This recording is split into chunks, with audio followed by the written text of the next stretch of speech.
Laura et Henri, un couple dans la soixantaine, ont partagé 43 ans de mariage.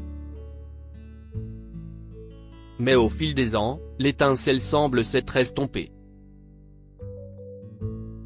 Après qu'Henri a refusé à sa femme les gestes d'amour qui les avaient un jour réunis, les circonstances l'obligent à réapprendre l'art de la romance. Laura était assise dans son petit patio de roseraie et feuilletait un album photo retraçant les souvenirs les plus précieux de sa jeunesse. Elle feuilletait ses photos et celles de son mari depuis 43 ans, Henri, et de leurs nombreux moments de romance et d'amour heureux. À chaque page, elle plongeait dans la nostalgie, se souvenant des débuts de sa relation avec Henri et de la beauté de la cour qu'il lui faisait. Mais à chaque photo qui passait, elle se rendait compte avec angoisse à quel point cette romance s'était éteinte dans leur union. Laura et Henri avaient tous deux près de 70 ans. Au fil des années, leur attention s'était détournée de ce qu'ils avaient partagé l'un pour l'autre et s'était portée sur ce qu'ils ont construit ensemble. Laura aimait ses enfants et leurs petits-enfants autant que son mari, mais une fois que leurs enfants avaient grandi et quitté la maison, elle avait espéré que cela leur donnerait le temps et l'espace nécessaires pour se concentrer l'un sur l'autre. Malheureusement, ce ne fut pas le cas. Ils sont allés du stade où ils prenaient des photos à chaque petit moment, jusqu'à celui où ils ne célébraient même plus leurs anniversaires de mariage, notamment leur 40e. Henri avait toujours été un éternel romantique. C'était l'une des choses qui avait attiré Laura vers lui. Il faisait les gestes et les rendez-vous les plus romantiques pour Laura. Le genre de rendez-vous et de gestes qui prenaient beaucoup de temps à planifier. Mais aujourd'hui, tout cela appartient au passé. Laura verse une larme en se rappelant les mots qu'Henri lui a adressés le jour de sa demande en mariage, en se remémorant les paroles d'Henri, Laura tombe sur une rose morte et séchée entre les pages de l'album photo. C'était une rose du premier bouquet qu'Henri lui avait offert. Alors qu'elle essayait de la saisir délicatement dans ses mains, celle-ci s'est immédiatement effritée. Laura regardait autour d'elle dans leur petite roseraie, puis revenait à la rose froissée devant elle. Elle réalisa soudain qu'Henri ne lui avait pas offert de fleurs depuis des années. Il avait lui-même aménagé ce jardin il y a quelque temps, mais il n'avait jamais offert de fleurs à sa femme. Elle décida alors qu'elle devait veiller à rallumer l'étincelle dans leur mariage. Le même soir, Laura approcha Henri alors qu'il était assis sur le canapé en train de regarder un match de sport. Elle s'est blottie contre lui affectueusement avant de finalement dire ce qu'elle pensait. Alors, je me disais, dit Laura en regardant Henri, dont les yeux étaient rivés sur la télévision. Répondit Henri avec nonchalance. Henri, s'écria Laura en lui donnant un coup de coude. Je suis sérieuse. Ajouta-t-elle. Tu es folle, Laura? Nous avons presque 70 ans. Nous sommes trop vieux pour avoir des rendez-vous, dit Henri avec suffisance avant de remarquer l'air dépité de sa femme. Écoute, ma chère. Tout ce que je dis, si est que nous avons dépassé cette phase. D'accord, dit Henri en tapant négligemment sur le poignet de Laura avant de retourner à son match. Henri, qu'est-il arrivé au fait de rester jeune de cœur l'un pour l'autre? S'exclama Laura, de plus en plus frustrée. Oui, mon amour, c'était l'intention. Mais nous ne sommes plus de jeunes mariés.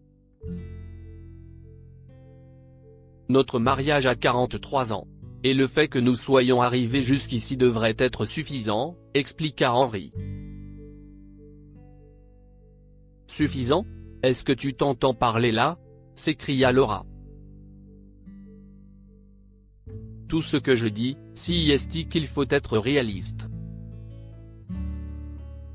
Ce que tu demandes est ridicule, conclut Henri. Laura essaya d'amener son mari à voir les choses comme elle l'entendait, mais il ne démordait pas.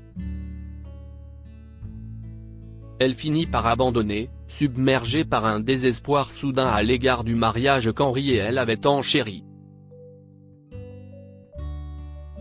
Ces paroles lui ont brisé le cœur. Si est comme si exprimer le même amour qu'il avait l'habitude de faire sans effort était soudain devenu une corvée.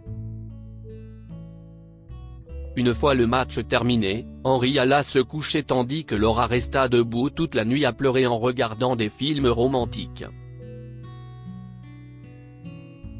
Chaque fois qu'elle y voyait un incorrigible romantique, elle se souvenait de ce qui avait été autrefois sa relation avec son mari. Quelques jours plus tard, elle trouva enfin le courage d'essayer à nouveau. Cette fois, elle a mis au point un plan astucieux pour essayer de ranimer l'étincelle dans son mariage. Elle s'est acheté une nouvelle robe et a demandé à son mari s'ils pouvaient ensemble aller faire quelques courses au centre commercial. Bien qu'elle soit déçue qu'Henri n'ait rien à dire au sujet de sa nouvelle robe, elle espère toujours qu'il changera Davis une fois que son plan aura été dévoilé. Lorsque Laura et Henri arrivèrent enfin au centre commercial, elle le conduisit dans un magasin qui, selon Laura, était une boulangerie avec quelques recettes qu'elle aimerait essayer. Cependant, à la surprise d'Henri, ce n'était pas du tout une boulangerie, mais un studio de danse. Laura, qu'est-ce que si est-il ? Je croyais que tu avais dit qu'on allait dans une boulangerie. Sommes-nous perdus ? Dit Henri, confus. Non, mon amour. Je nous ai amenés ici parce que je voulais que nous essayions des cours de danse ensemble. Je me souviens que nous avions l'habitude de danser le tango toute la nuit jusqu'au lever du soleil, et je me suis dit que nous pourrions. Commence Laura, mais avant même qu'elle ait pu finir sa phrase, Henri lui aboie dessus. Tu t'es dit quoi ? Que tu me piégerais pour un rendez-vous après que nous ayons spécifiquement parlé de ça. Henri s'est fâché. Oh, voyons, Henri. C'était notre truc avant, dit Laura en se déhanchant pour essayer de le détendre. Mais Henri ne veut pas point, nous en avons déjà parlé, Laura. Nous n'avons plus 20 ans. Viens, on s'en va. On s'en va, s'exclama Henri en lui prenant la main. Mais au moment où Henri se dirige vers la porte, Laura lui retire le bras. Tu peux partir si tu veux. Mais je ne vais nulle part, dit Laura d'un air sévère. D'accord. Prends ta suite. Si tu veux te comporter comme un enfant, vas-y. Mais tu ne vas pas m'entraîner là-dedans. Conclut Henri. Il part en trombe, laissant derrière lui une Laura dévastée qui le regarde partir. Quelques semaines plus tard, Henri commença à remarquer un nouvel éclat chez Laura. Elle souriait béatement, fredonnait et dansait en faisant les tâches ménagères. De plus, elle commença à se rendre mystérieusement quelque part tous les mercredis après-midi et à rentrer tard le soir. Henri commença à se méfier du comportement de sa femme et décida de la confronter. Un mercredi soir, alors que Laura rentrait de ses escapades, elle trouva Henri qui l'attendait dans le salon. « Où étais-tu ? Et en fait, où vas-tu tous les mercredis ?» l'interrogea Henri. « Si tu veux savoir, mon cher mari. Danser, » dit Laura avec désinvolture, sans se préoccuper des frasques de son mari. « Danser ? Avec qui ? Demanda Henri, sur un ton encore plus interrogatif. « Avec mes amis, Henri. Comme tu ne voulais pas venir avec moi, j'ai demandé à mon amie Sylvia et aux dames si elles étaient partantes et elles ont toutes accepté. Alors, maintenant, tous les mercredis, on fait du tango, dit Laura, en faisant joyeusement une petite danse qui ne fait qu'agiter encore plus Henri. Pourquoi ne me l'as-tu pas dit ? Demanda Henri. Henri, je t'aime de tout mon cœur. Mais tu n'étais clairement pas intéressé et je n'allais pas te laisser m'arrêter. En plus, ça m'a fait beaucoup de bien. Je te conseillerais bien d'essayer mais on sait tous les deux ce qu'il en est, conclut Laura en embrassant doucement son mari sur la joue. Henri s'est enfin calmé, acceptant la réponse de sa femme. Il se sentait même un peu honteux et stupide d'être jaloux après toutes ces années passées ensemble. Au point bien, je suis désolé pour mon ton, ma chère. J'aurais aimé que tu me le dises avant, pour que je ne m'inquiète pas, dit Henri, sincèrement. Ce n'est pas grave. Alors, est-ce que tu envisagerais de m'accompagner la prochaine fois ? Demanda Laura avec espoir. Laura, nous avons déjà eu cette conversation. Combien de… commença Henri, mais Laura le coupa rapidement. D'accord. D'accord. Pas besoin de nous énerver, mon amour. Pour ma part, je suis fatiguée. Ouf, dit Laura en s'en allant, toujours avec un petit balancement rythmique des hanches. Quelques semaines passèrent, et un mercredi soir de plus, Henri faisait des courses au centre commercial où Laura suivait ses cours de danse, et il pensa lui faire la surprise de la reconduire à la maison. Alors qu'il se garait devant le centre commercial, il vit soudain Laura sortir de l'entrée du centre avec un homme. Son cœur se serre en les voyant se promener joyeusement, bras dessus, bras dessous. Le pire, si est que ses amis n'étaient nulle part. Henri décida de les suivre pour voir où ils iraient. Son cœur battait à tout rompre quand il vit sa femme rire et rougir comme une jeune fille avec cet homme étrange. En les regardant, il se souvint qu'elle se comportait de la même façon lorsqu'il était plus jeune. Cela faisait si longtemps qu'il ne l'avait pas vue rayonner de la sorte, et l'idée que ce soit avec un autre homme lui déchira les entrailles. Après toutes ces années, comment Laura a-t-elle pu me tromper ? Pensa-t-il. Il les regarda entrer dans un café. Alors qu'il passa à l'action. Henri se précipita dans le café et se dirigea vers leur table, bien ardent. Laura n'avait pas remarqué l'entrée d'Henri et continuait à rire avec l'homme mystérieux. « Comment as-tu pu, Laura ? Après toutes ces années ? 43 ans Laura, cria Henri. « Henri ? Qu'est-ce ce que tu fais là ? Demanda Laura, déconcertée. Qu'est-ce ce que je fais ici ? Si est à toi que je devrais le demander, rétorqua Henri. Désolé, monsieur, dit l'homme mystérieux en se levant pour s'excuser. Mais je pense qu'il y a un malentendu. Je suis en fait. Avant que l'homme mystérieux ne puisse finir de s'expliquer, Henri le menaça en l'attrapant par la chemise. Alors qu'Henri s'apprête à le frapper, Laura se jeta sur lui.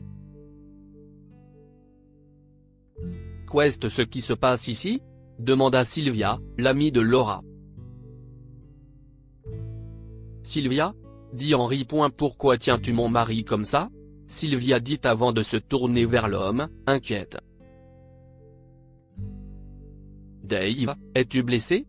Demanda Sylvia, qui boitait, en serrant l'homme dans ses bras et en l'embrassant sur la joue, pendant qu'Henri le lâchait. Henri était en état de choc et ne comprenait pas ce qui se passait. Calme-toi, Henri. Calme-toi et écoute, dit Laura en invitant son mari à s'asseoir. Henri s'assit, abasourdi par ce qui se passait autour de lui. Laura et ses amis lui expliquent que l'homme mystérieux est en fait Dave, le mari de Sylvia. Henri connaissait bien Sylvia, mais il n'avait jamais rencontré son mari. Il s'avère que Sylvia s'est foulé la cheville lors d'un de leurs cours et que Laura l'a remplacée en tant que partenaire de danse de Dave. Je suis vraiment désolé, tout le monde. Je ne savais pas, expliqua Henri, gêné, alors qu'ils s'asseyaient tous à la table.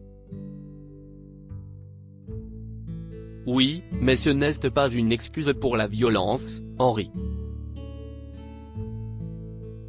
Nous sommes ensemble depuis 43 ans, comme tu l'as dit toi-même.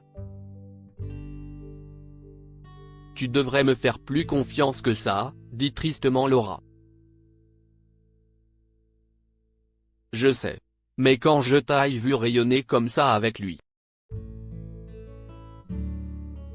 ça m'a rappelé comment tu souriais avec moi et j'ai perdu la tête, expliqua Henri. Si est-il seulement parce que nous avons passé un bon moment au cours de danse. Nous avons décidé de prendre un café ensemble après le cours. Sylvia et les autres étaient déjà là, mais elles sont parties se repoudrer le visage et se rafraîchir un peu après une heure de cours où elles ont transpiré, expliqua Laura. Henri présenta à nouveau ses excuses et tout le monde lui pardonna le malentendu. Ils ont passé un bon moment autour d'un café et, pendant un instant, Henri lui-même a apprécié de sortir avec Laura en dehors de leur routine habituelle. Cependant, après la réaction irréfléchie de son mari face à Dave, Laura s'est inquiétée du fait qu'il était devenu insensible avec l'âge. Laura et Henri rentrèrent chez eux et Henri passa la soirée à s'excuser auprès de sa femme. Elle a vite compris qu'il était sincère et qu'il s'agissait d'un malentendu. Ils se sont finalement embrassés et réconciliés. Une semaine plus tard, Laura se rendit à nouveau au cours de danse. En sortant de la maison, Henri surgit de nulle part et lui saisit la main, l'autre main cachée dans son dos. « Laura, je suis désolé d'avoir laissé s'éteindre l'étincelle dans notre relation. La grâce de Dieu nous a permis de nous en sortir. Mais mon égoïsme nous a empêchés d'avancer, confessa Henri. Si est-il bon, je t'ai déjà pardonné, mon amour, dit Laura. Je sais que tu l'as fait, dit Henri en sortant ses chaussures de danse de derrière son dos. Je t'ai arrêté parce que je voulais te demander si je pouvais te rejoindre au cours aujourd'hui. Cela fait bien trop longtemps que nous n'avons pas dansé le tango, dit Henri en se déhanchant sur le ton de la plaisanterie. Oh, Henri. Rien ne me ferait plus plaisir, dit Laura en embrassant passionnément son mari. Henri se retira brusquement en disant, « De plus, je ne peux pas laisser quelqu'un d'autre toucher mon bébé. » Tu es un clown, dit Laura en riant et en se dirigeant vers la porte, bras dessus, bras dessous. Ils ont passé une merveilleuse soirée au cours de danse et Henri a commencé à y assister avec Laura chaque semaine. Un mois plus tard, Henri a surpris Laura avec un beau rendez-vous romantique. Il a rassemblé toutes les roses qu'il avait cultivées dans le patio de l'arrière-cour et les a exposées de façon inoubliable pour son grand amour. Ils ont pris de nombreuses photos, une pour chaque jour manqué dans l'album photo. Et toi, tu disais que tu étais trop vieux pour tout ça. Que s'est-il passé ? Demanda Laura. Qu'est-ce que je peux dire ? Incorrigible romantique un jour, incorrigible romantique toujours, dit Henry en prenant Laura dans ses bras et en remplissant l'album photo avec elle. Que pouvons-nous apprendre de cette histoire ? Le véritable amour et la romance sont indispensables, même après d'innombrables années de mariage. Henry avait oublié les éléments essentiels de sa relation avec sa femme et cela avait commencé à paralyser leur union. Cependant, une fois qu'il s'est ressaisi, il s'est rendu compte de ce qu'il avait manqué depuis tout ce temps. Souvenez-vous des petites choses et des raisons pour lesquelles vous êtes tombé amoureux de votre partenaire. Ne négligez pas non plus les désirs de votre partenaire. Henry avait négligé les fondements de son amour pour Laura. En conséquence, il avait négligé ses besoins et ses désirs. Une fois qu'il s'est enfin ouvert pour s'assurer qu'elle était satisfaite et heureuse, cela a ravivé son propre bonheur. Partagez cette histoire avec vos amis. Elle pourrait égayer leur journée et les inspirer.